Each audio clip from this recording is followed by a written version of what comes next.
Thank you, everyone, for joining us. We are here with Tona and Corey Kautz, missionaries to Colombia, and thank you for tuning in today to see this great interview with this great couple right here. How are y'all doing?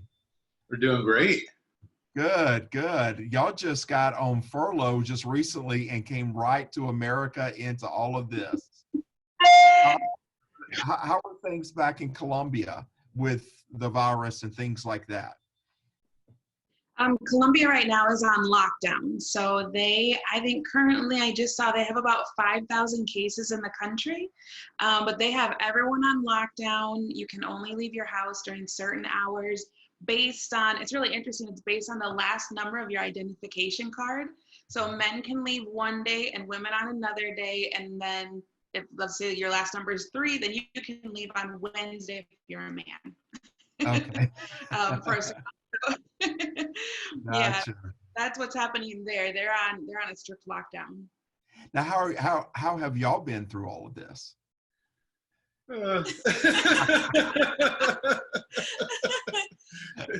Panic mode. What do we do? But yeah, been a lot of reassessing and trying to figure out what God has planned. Just, we know what we're at His mercy. It's been so weird because, we came in knowing there's always a transition when you come back from the field to get back into American culture. We're staying in missions housing, so we're in a community we've never been in before. So we came in knowing, okay, we've got to be ready for that transition to a new world. But we didn't know that world was going to be just a bubble where, we were able to visit one church since we've been back before everything got shut down. So it's been so weird because everyone says, oh, we can't wait to get back to normal. But we didn't actually have a normal yet here. So this is normal right now for us. Yeah, I know, Corey, you contacted me. I think you just got in and you contacted me and wanted to know if I was going to the men's conference back in early March that our district was having, and I was unable to go. And I think you just got back. And I remember that weekend was something for us because we had Evangelist Fred Felton in at Living Waters, and that was the last Sunday we met in our auditorium. Mm-hmm. And so I'm kind of comparing that to your arrival, and and then. Yeah, I mean, it's been kind of shut down, and I would like to say or just encourage you all, you both that probably what God is doing in your life, God is doing in everybody else's life too. I mean, this has been a stretch. The changes are hard.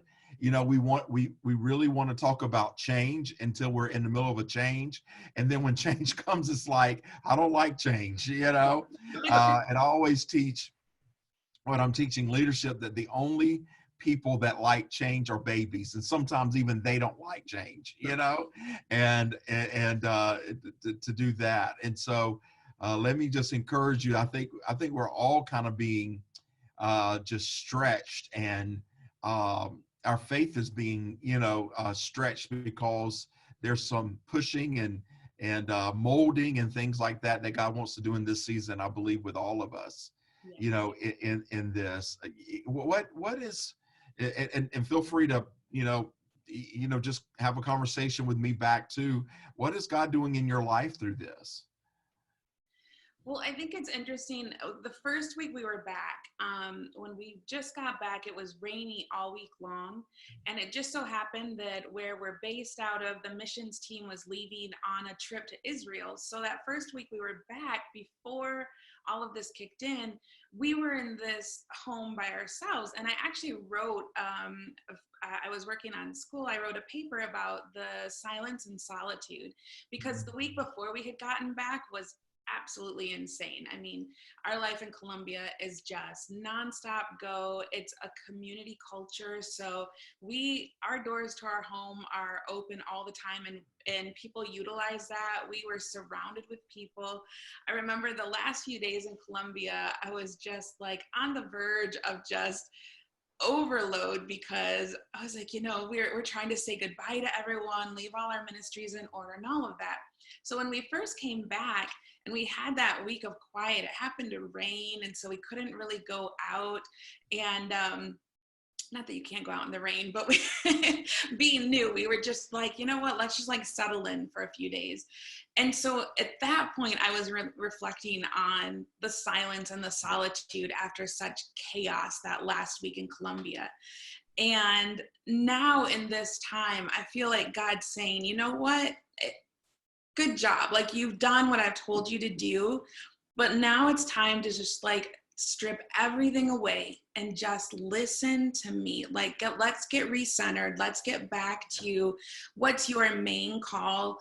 Because I think sometimes what happens is that, especially in ministry or really anything, but you know, for me in ministry, I know God has called us and given us purpose. And sometimes what happens is, because of what's happening around us, people start to add on to that purpose and add on to that call and add on tasks and needs. And it's all valid, but it doesn't mean it's all necessarily what should be under my responsibility. And so in this time, I feel like God's been saying, all right, let's strip it all away and get right back to the core of what I have for you. And that way you can do this better. You can do this with more energy. I don't think it's normal that at the end of the day, we're so exhausted that, you know, you just feel like you've given everything. Now, of course, we want to give our all to God, but I don't think he meant that we just run around completely depleted of energy all the time. And so for me, it's been, okay, let me just strip all this stuff away and have you just sit and think about what are the things that I am saying to you. Take away what everybody else is trying to add to you. Just listen. And so that's for me what it's been. Yeah, you nailed it. It's we've been at a place where we can actually hear from God now, because there's a little bit of peace.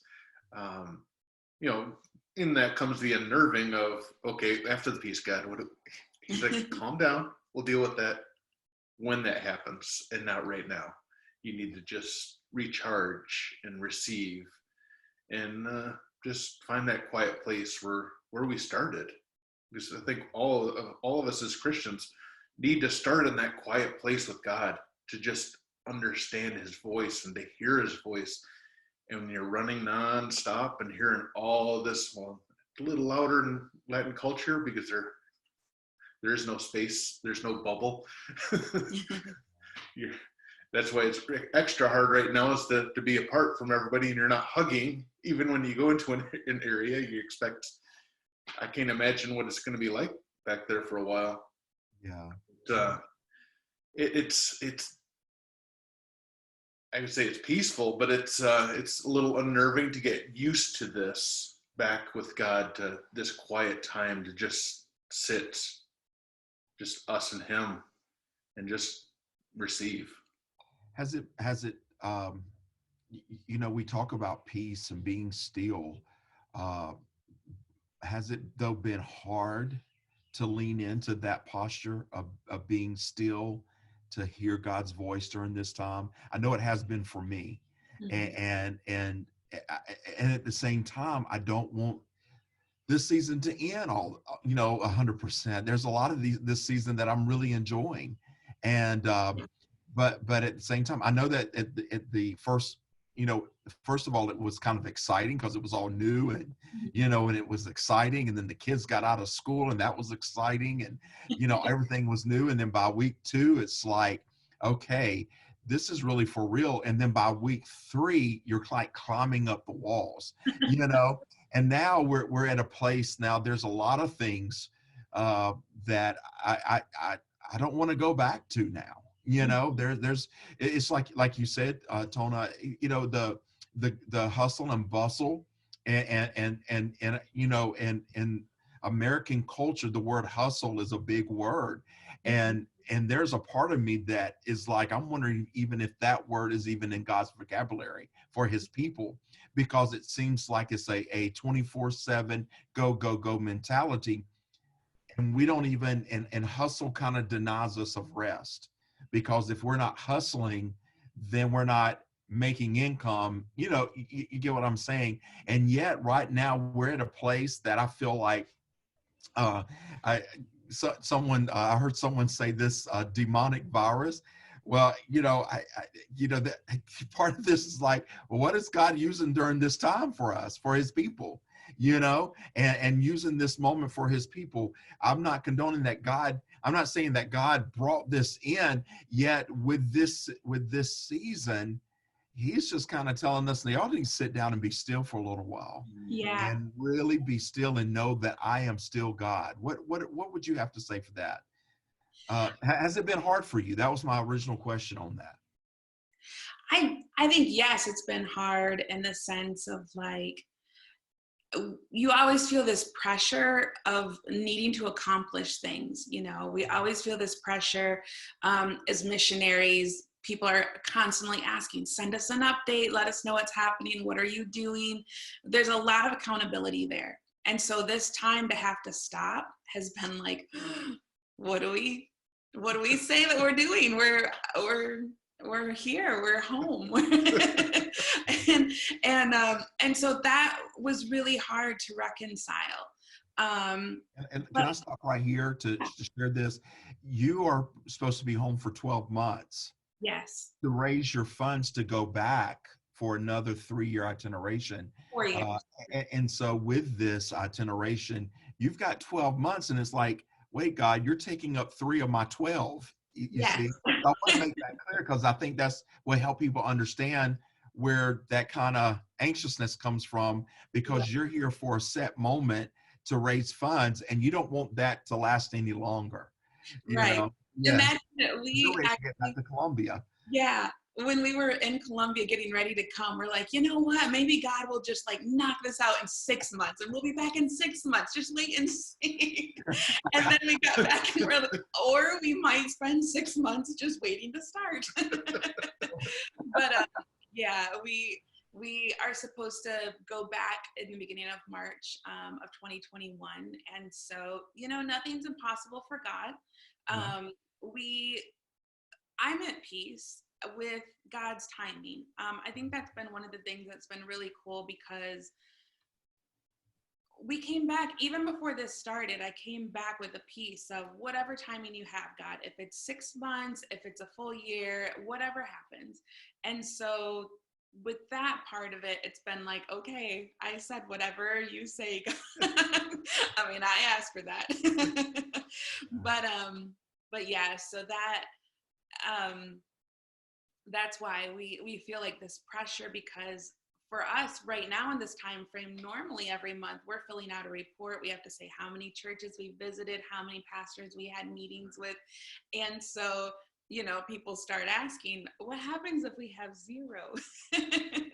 And so, we're like everyone, just in that waiting period, that uncertainty of when will things start again. And yeah, so that's where we're sitting with that. Let's go back to the genesis of you guys going to Colombia, the calling that God did in your life. Probably someone's going to watch this video, and and I think there is a repetitive thing in people's calling where God really was able to speak to them in a moment like this here. Usually it's a quiet moment. Usually it's a moment that they're going through transitions or changes and things like that. And so maybe this could speak to someone, leaning in and taking a moment to lean into what God wants to do in their life during this season, not just in this season, but for the rest of their life, in a calling in a ministry. Can you both take us back to when God called you all both together to go to the mission field and mission? Yeah, I'll start. Yeah, with start the ministry. Corey and I were newly married when we moved here to Atlanta, and we got involved in the church. We started working as youth leaders and just kind of started learning more. We both had some time in church before that, but we really hadn't taken ownership of our faith. And back at that time, as we were working with the youth, I remember there was a point where I felt like, man, God wants something more. God wants us to do something more. And I went to Corey and I said, Corey, you know, I just feel like God's calling us to something bigger. Well, Corey was new in an engineering firm, and he was just like blowing it out of the water. Like he was getting promotions and all that. And he's like, yeah, cool. But, you know, I can't cut my work hours. So it was this struggle of, I felt like God was calling us to something, and Corey's like, yeah, sure, whatever. So we picked up some kids ministry in the church, and we added more of what we were doing in the church. And with time, I said, Corey, I feel like God wants us to go to Bible school. And by then we had the 2 kids, we had the house, we had all of that. And he said, Tona, we can't like stop our world and go to Bible school. And so we went through this push and pull for a while where I kept feeling like God was calling us to things. And in that time, just frustration, you know, this frustration of, God, if you're calling me to something, you can't just call me, you have to call both of us. And we went on a missions trip to Brazil in 2000. Well, that was part of the call too. Since we'd been up in the youth leadership, 2000, there was a trip to Puerto Rico, and the AIM team was heading there. And, you know, we had the means to send Tona, and she did a little bit of fundraising, but we sent her, and knowing that one of us had to be here with the kids, and I had to keep my job also. So we did what we needed to do and sent her, and she comes back, you've got to promise me with something before you know anything else. Like, what are you talking about? Promise me you'll go on the next AIM trip. And like, I just crunched the numbers from her trip to Puerto Rico, which is a fairly inexpensive trip. Sure. And I was like, if God wills it, if you know, if God provides a way, we'll do it. Wait. Let me interrupt you. That's a husband's way of saying no. Yeah, exactly. That was my plan. And later on, she's like, okay, the money's going to be there. Just promise me you'll go. And I said, sure. Well, then they announced we're going to Brazil for how much it was going to be. And it was way out there. I said, I promised, we're going to believe in God. And if it's God's will, then we'll go.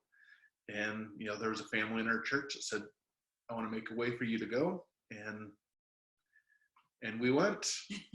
And that was God showing you, I'm in control. It was like, but it was getting me out of my comfort zone. I didn't, the unknown. So like, okay, what in the world?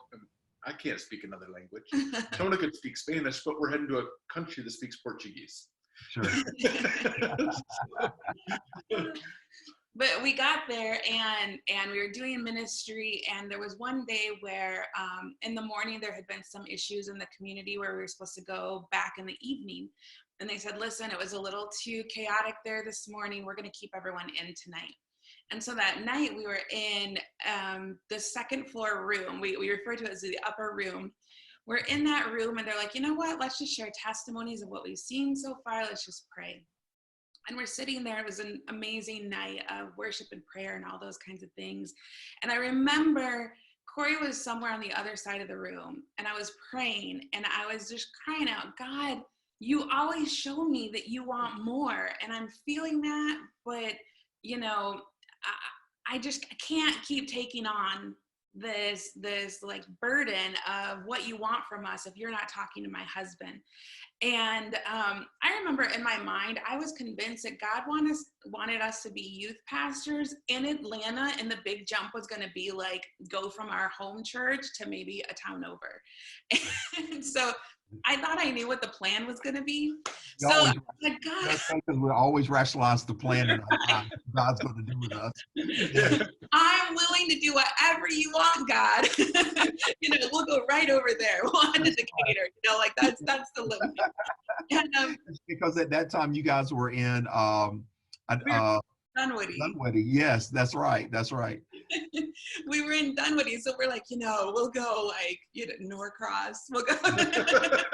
And so I remember that night praying and just saying, God, I love you. I will follow you, but don't talk to me. Like, if you want something, you have to tell Corey, and whatever Corey says, I'm in. That's and good. So that was my prayer that night.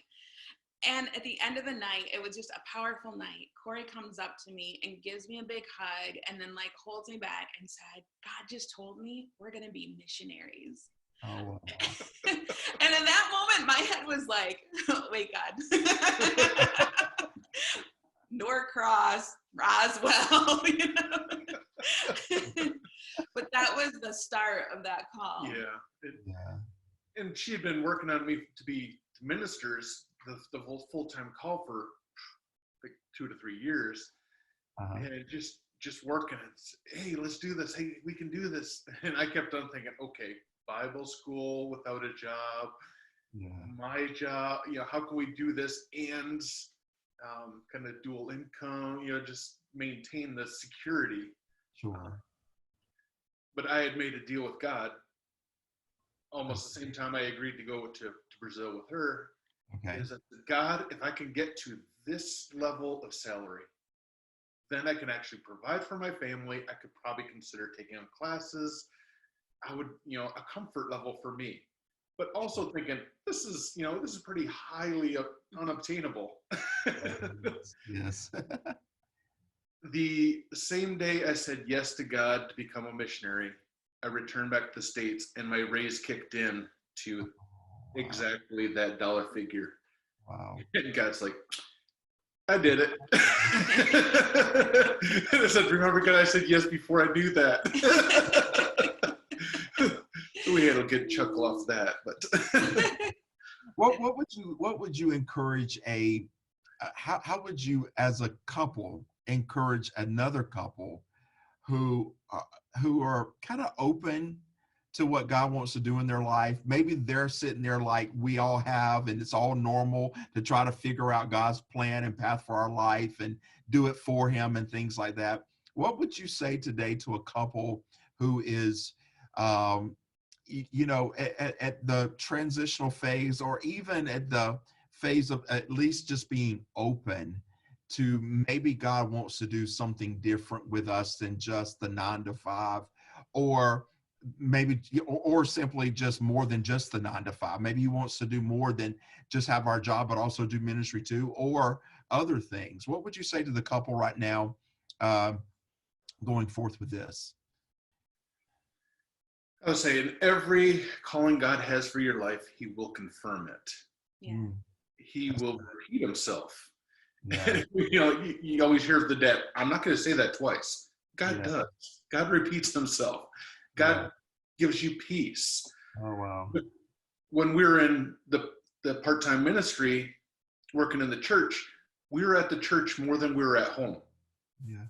Because I'd go straight from my office straight to the church, and I'd work 60 hours in the office and then 20 to 25 hours in the church. It just became natural for our family. The more God had for us, the more we were doing, and we didn't feel like, oh, church is such a burden. It was like, what more can we do? And that's why when she says, I want to do full time, I'm like, how can I offer more time than we're already offering? Mm-hmm. But it was part of our peace that the more we were working the church, the more peace we had. And God kept on confirming that to others. And when we received the call to ministry, the wisest counsel we had from our youth pastor was, do not tell anybody else. He's like, God will confirm and he will repeat himself. And it was, we had not said anything to anybody else except for him. And we had 2 or 3 other people within that day that said, that is so cool that you're going to be missionary. I'm like, what? Where did you hear that? And it was, I don't know. It just seemed right. So God is God. He's got a sense of humor, and he gives us peace when we need peace. Corey, that is so good. God will repeat himself. That is so good. Because he has to confirm his word, and he'll do whatever means necessary to confirm his word. To do, and that is so good. That how we say in the South, that could preach. And so that's good. That is really good. Wow. Tona, do you have anything you would like to say to couples? I would just say that you have to be patient and know that it's a process. Whatever God's calling us to, if you look through the Bible, God called people, but he prepared them. And one of the things that, when you talk about like pop artists, they say, oh, they're an overnight success. And sometimes people think like in ministry or as missionaries, oh, that was like an overnight, God called you and there you went. No, it was a process.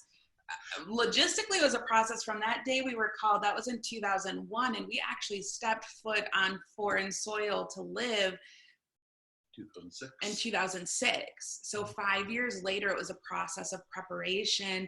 It wasn't a wasted 5 years. It was time of God getting us prepared for what we were about to encounter. But even looking back, now I can see where God was preparing us in so many ways to get there. And so I think sometimes people get that anxious feeling of, and I know because I've done this as well, that anxious feeling of, oh, God told me to do something, so tomorrow it has to happen. And sometimes God gives us visions. Think of Joseph, he gave him a vision of ruling over his brothers. There was a lot in between when he got that and when it was fulfilled. And so I think just to know, just keep following in what God's saying. And it may look weird. It may not look like the path you thought it was going to be, but God's going to get you to whatever he's shown you or whatever he's called you to. You just got to keep moving forward with him. Yeah. You said something right there, the process. And that's something that, at least in American culture in 2020, we do not like to wait. It's getting increasingly harder. And that's why this season is hard for a lot of people, because you have to be still. You're like you said, the bubble, you've got to be in a place. And really, I want people to understand what you said was 5 years. You call it a process, but also God had you in the bubble. He was preparing you. And in that preparation, there are things that happened during that time. I'm assuming, I don't know, but where people brought people in your path, and then education was there, and then brought a leader in your life to speak into you and help you, things like that. And I want to encourage people, don't deny the waiting period. Don't escape. And in fact, even in this moment that we're in, don't be so quick to get out of it. In this, because there's a process in the waiting that takes place, like you said, the process of that waiting period. And a lot of us, and I share this a lot at Living Waters, always say, don't get off the wheel. We're on the potter's wheel, and he's pushing us, and his hands are around us, and he's squeezing and things like that. And we want to get off the wheel because things are spinning so much during this. But the wheel is the process, And then there's also an extended waiting period for that pottery to get into the fire. And it's more being still in the fire and things like that. And so, I'm glad that you shared that, because a lot of people think that the calling comes today and then the ministry begins tomorrow. And that is totally opposite of what God does, because God's timing is not our timing. And that process can take a while. And you said 5 years. Sometimes it takes 10, 20 years. Sometimes it's just 20 months.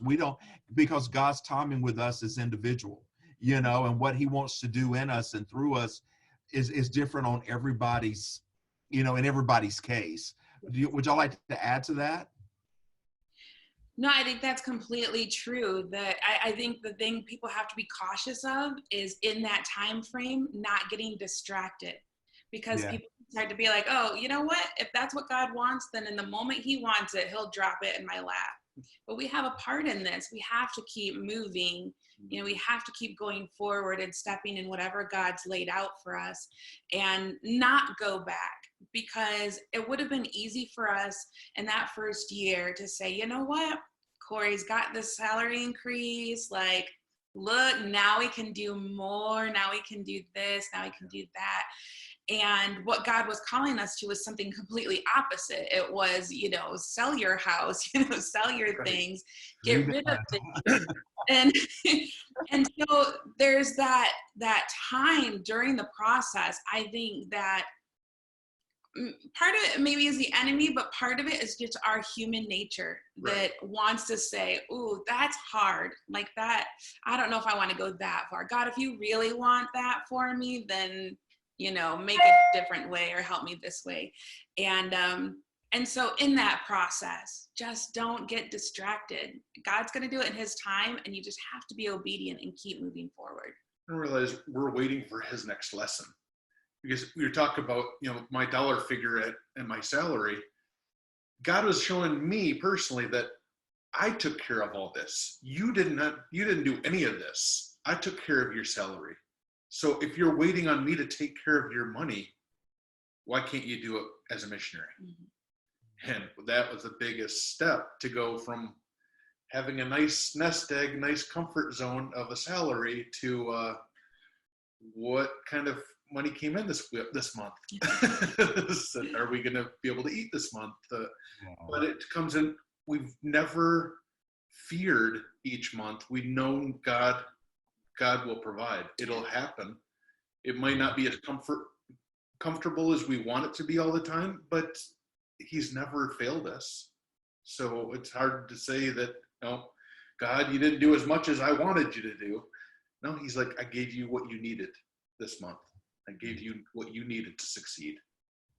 You said something. You said something just now. You said, I think you said, you're just waiting for the next lesson, and that's how God is with us. He's always wanting to teach us things, and the thing is, if we're not still, because it takes a good student to sit down and be still for a while. That's why everybody have desks at school, and if we're not still, then God is not able to give us that next lesson. And he desperately wants to teach us a lesson, because in that lesson prepares us for our tomorrow. Mm-hmm. And so what he gives to us today is for our tomorrow. On that, there's a really interesting dynamic in Spanish where there's the word por qué means why, and then there's para qué, which also means why but has a different meaning to it. Por qué is like, why, God? Like, why would you do this? But if you change just a little bit of that first part of the word and say para qué, it's like saying, what's the purpose in this, God? Like, okay, I'm in this situation. I don't understand it. I can either ask why and start complaining and just start lamenting what's going on, or I can say para qué and think, okay, what can I do with this? What am I learning? What can I take from this to help others or to further, further my faith, all of that. And so it's looking at it in those two different ways. Are you just going to cry out, why, God, why? Or are you going to say, all right, look at this time of quarantine. A lot of people who just want to fall into the hole of, this is horrible. Why do we have to do this? It's awful. But if you really look at it and think, all right, what can we do with this? And what can God teach us in this time? You're going to come out on the other side stronger, deeper in faith, with a tighter relationship with God. That is so good. That is so good. I'm a student that loves learning words that we cannot explain in the English language. I love it. I love it. I'll share with you later about another Spanish word I learned this past week too, that can't be explained in the English language. We'll talk about that later. So let me ask you this: the lesson then that you're in right now. I think you probably touched on this earlier in our conversation, but what do you think the lesson is? What class are you in now? Let me ask you that. And we're not talking about Sagutona where we're in school, because I know we're classmates, in that. But what class are you in now, do you think, when it comes to God and right now where you're at? Do you have maybe? I think if I had to, let me think of a title for this class. That's good though. That's good.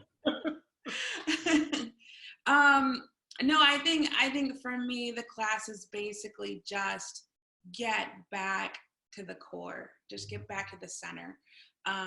Because I am a busy person. I feel I am a yes person. Like people say, can you do this? Sure, no problem. And then I come home and I cry and say, Corey, when am I going to do this? You're And laughing right now. You know, he exactly knows how that is. Yes. Yes. so for me right now, I feel like God is saying, you know what? I think a lot of it, to be real transparent, comes from this need to feel like everyone sees me as, all right, she's got it under control. Yeah, she can handle it. She can do it. And God taking that back to, you don't have to prove yourself to everyone. I've given you a calling. So let's get back to that. Let's get back to the core and the center of the calling I gave you and focus on how you can do that the best way possible. And so I really feel like God's using this time to help me focus back in on that. How can we better serve in the calling he's given us? How can we better execute what he's called us to do versus letting what all the other noise come in and then we give halfway to what the true calling is. You know, I don't want to give half of my energy or my effort to that. I want it to be full out amazing because God put it there and gave me the ability to live it out. Yes. Good. Some of the people that are struggling with the calling at the beginning is where I was. How can I go from being an engineer to being a man sharing the gospel message? And my prayer always was, God was like, God, I am not good at this. I am not the best.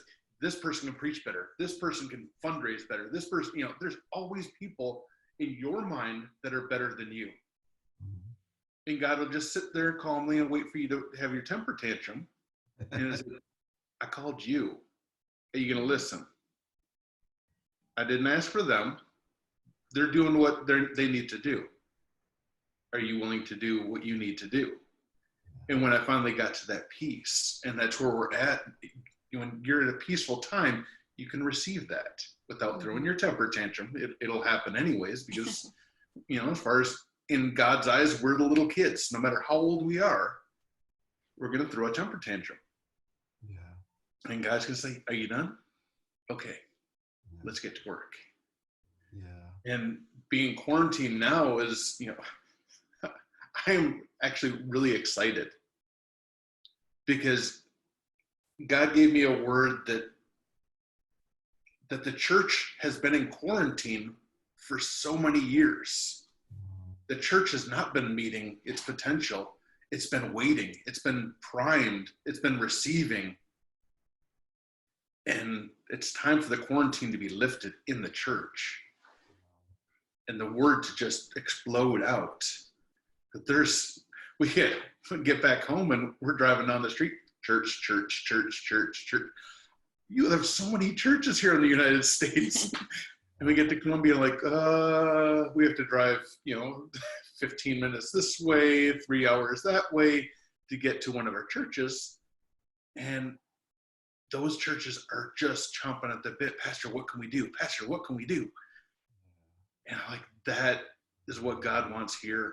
God is so excited to say, okay, are you listening? Are you listening? We're getting ready to do something. Yeah. And that's where I'm, you say a little giddy, but like, I want to get out of quarantine so we can go do it. Absolutely. I'm working on some work right now from a past message that was entitled Embarrassingly Shameless. And that was one of the things that Jesus was teaching his disciples with the Lord's Prayer. And when it's, when it gets to that, when you're asking God, be embarrassingly shameless when you go before God and ask him for something. And so before we close this time, let me ask you this. What can we join with you two about during this time that we can join arms with you to say, we're going to pray with you and pray for you during this time, that whatever that request is, that no matter what it is, it's not going to disrespect God, because God is respected when we ask bold prayers.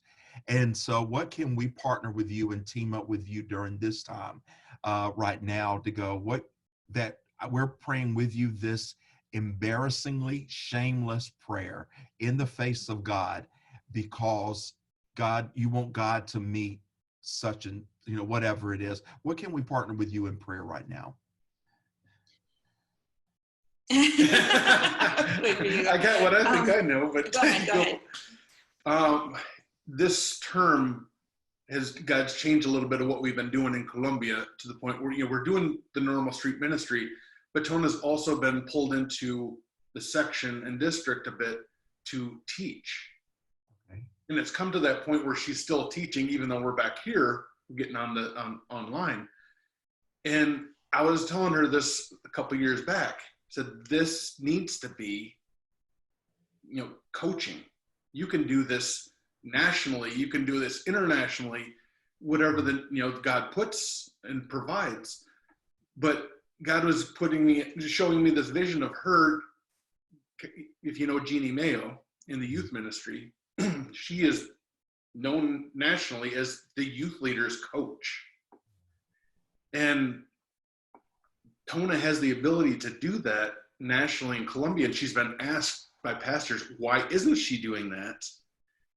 And we're talking about whatever God wants, let's dream big. And it's like, this is dreaming big. God, provide a way for this to happen. And she can coach these little churches that have no means to get to the big city to get coaching. Right. But they might have internet. Yeah. Excellent. Tona, does that line up with your prayer? My prayer would be that God would just help me accept that. And you'll say, yes. No, it really does line up with, I know that God has placed that over my life. But definitely self-consciousness and fear, those kinds of things get in the way of living that out, feeling small, feeling, just feeling like, no, that's too big for me kind of thing. But God has definitely opened those doors and started that. And so for me, it's overcoming my own limitations to let God take it wherever he wants to take it. And then the other part that we've been working on in Colombia that is another huge prayer of my heart is we work in a community. It's called Comuna 13. That's community 13 because the city we live in is divided into 17 different areas. And the one we work in, it stole my heart the first time we went in there.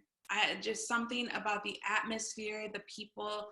And so we spent a year just getting in there, working with the kids. And I have a dream to open a community center there in the community.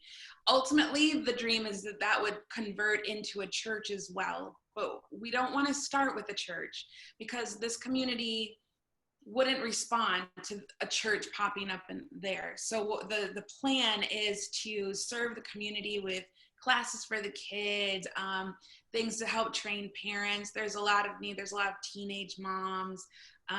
There's just a lot. I could go on about that forever.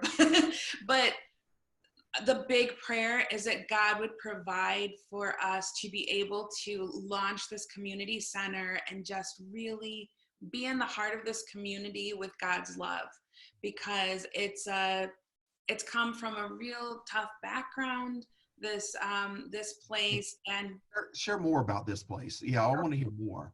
So this place, it's interesting right now. Back in 2003, I always get that year wrong. Back in 2003, it was the most dangerous part of Medellin, Colombia, the city where we're working. And it was a hot spot for gangs, paramilitary, guerrilla forces. Like, they all were fighting over this land. Back in 2003, there was an operation from the government. They came in with tanks. They came in like full-on war. For several days they were there, and the end result was a lot of death, a lot of people who were never found. It was just a mess. And one of the things that helped end it was that the children started waving white flags out of the windows because nobody could leave their homes. And that was the catalyst of some change in this community. So from that time in 2003, now those people that were kids are in their 20s. And they're saying, we want something different for these kids. And so it's changed in big ways because they started doing graffiti art through the neighborhood. And people now, tourists, start to go and look at the graffiti art. The downfall is that causes all kinds of problems. If you go to one of these places and you see an adorable 5-year-old and he says, hey, I'll dance, and he does a dance for you, and you give him $10, well, you've just given him a full day's wages for a minimum, what is minimum wage in Colombia. And so those kids then say, you know what? I don't need school. I can make money just standing out here talking to the tourists. So it creates this whole weird dynamic there where it's extreme poverty, and yet there's money being given to the kids in ways that is enticing them not to stay in school. There's still a big problem with drugs in the area, with violence in the area. So the week before we came home, we went up to say goodbye to all the families we've been working with, and the whole place was on lockdown. There was almost nobody out. We got together, 5 or 6 of the boys that we work with a lot. And the week before, or that week, there had been 9 people murdered in the community. 4 of them were killed by a 13-year-old boy. And so that's why we're there, because they get hitmen from this area. They get these boys 8, 9 years old, teach them how to use guns, teach them how to run the drugs, teach them how to assassinate people. And so our heart of getting this community center in is to start young and start getting them filled with, the word of God, start getting them hoping for a different future. Because it's such a strange dynamic, because it's a community that has seen a lot of light, because since that time in 2003, it's seen a lot of positive change, but it still doesn't have Jesus. And there's still a lot of negative influence, a lot of violence, a lot of danger. And we want these kids to have hope for a future. And so my big prayer is that God will make a way for us to get a community center right there where we can start to offer resources for families to be healthier, for parents to have parenting classes, for couples to have couples counseling, all those kinds of things, to be able to help the community as a community come away from right now what still has a stronghold over them. Wow. That's something. Wow. I'm glad that you went deep in that, because I wanted you to have time to just share about that community, because I want people to know. I want people to hear your heart, and I want us to join and partner with you, not just Living Waters International Church, but everyone who sees this video, to partner with you both, and not in prayer, but also financial support, to see this vision come to pass, to reach this community that began, that basically is surviving today because of them as children years ago put white flags out to basically be saved, and not their lives to be taken. And so, on a final note, since you have been gone from Atlanta now has their own soccer team. That's so awesome. I know you guys are huge soccer fans in Colombia, and so I look forward to treating you all to a game real soon, as soon as the season lifts and we can get back into the stadium at MBS. So I look forward to doing that. I've thought about y'all so many times being at those games, and I know that you all have been serving in Colombia, but now you're back for a little while, and I would love to treat you all to a good game there as soon as, I think we're all anticipating for it to get back open, and so we can get back into the stands and cheer our Atlanta United team on. So looking forward to doing that. So, well, thank you so much for y'all's time here. Thank you so much. And I just want to say, Living Waters International Church, we support the Kautzes and have been for many, many years. And this is so proof that when you give Living Waters, people live.